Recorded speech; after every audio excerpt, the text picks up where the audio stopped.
Today's lecture topic is on periodontal treatment of medically compromised patients, part 1. Now, there are certain medical conditions that alter the course of oral diseases, thus, periodontal treatment.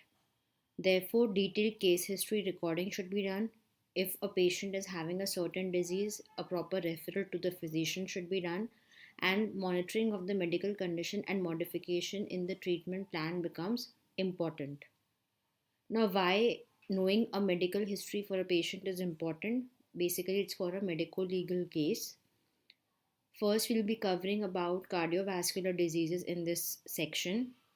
The diseases include hypertension, ischemic heart disease, congestive heart failure, infective endocarditis, cerebrovascular accidents. Now, first is hypertension. Hypertension is defined as sustained increase in blood pressure, where the systolic blood pressure is more than 140 millimeter of mercury. It's more important as it increases the risk of cardiovascular diseases, and for diagnosis, minimum two readings are taken at the time interval of 10 minutes and the average is calculated. Now, there are different stages in hypertension. Normal blood pressure is when the systolic blood pressure is less than 120 millimeter of mercury, while the diastolic is less than 80 millimeter of mercury. Pre-hypertension stages when the systolic blood pressure is between 120 to 139 and diastolic blood pressure is 80 to 89. Stage 1 hypertension when the systolic blood pressure is 140 to 159 millimeter of mercury while the diastolic blood pressure is 90 to 99 millimeter of mercury.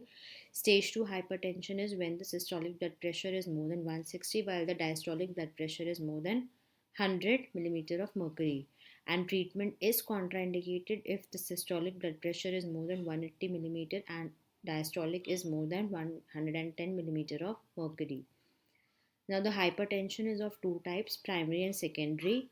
In primary, there is no underlying disease, which is seen in 95% of the population, whereas secondary hypertension, there is an underlying condition which increases the blood pressure, for example, endocrine, renal, or neurogenic condition.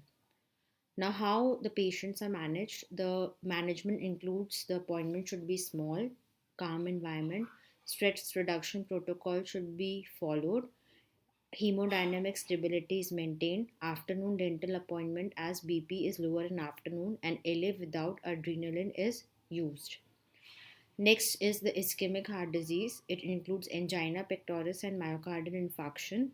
Angina is when the myocardial oxygen demand exceeds the supply, resulting in myocardial ischemia. Now, there are two types of angina, unstable and stable. Unstable angina occurs irregularly or on multiple occasions without any factor. So, in such case, only emergency treatment is to be given or in consultation with the physician.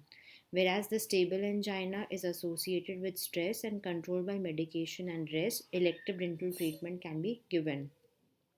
Supplemental oxygen delivery by nasal cannula prevents the anginal attack.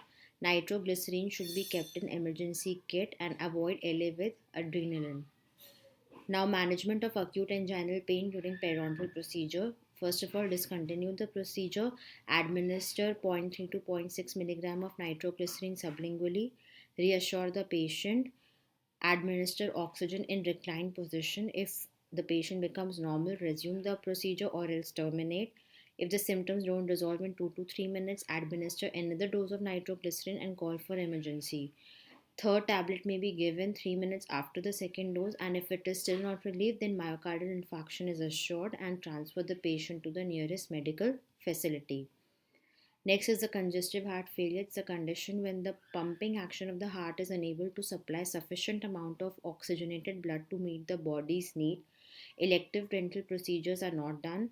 Patients have orthopnea, that is breathlessness in upright position. So dental chair should be adjusted into comfortable position. Short appointments are given, stress reduction protocol is followed, and the supplemental oxygen should be considered.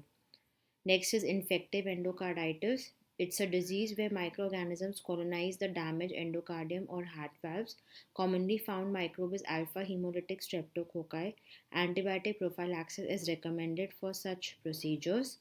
Ultimate aim is to prevent periodontal inflammation to reduce the risk of infective endocarditis.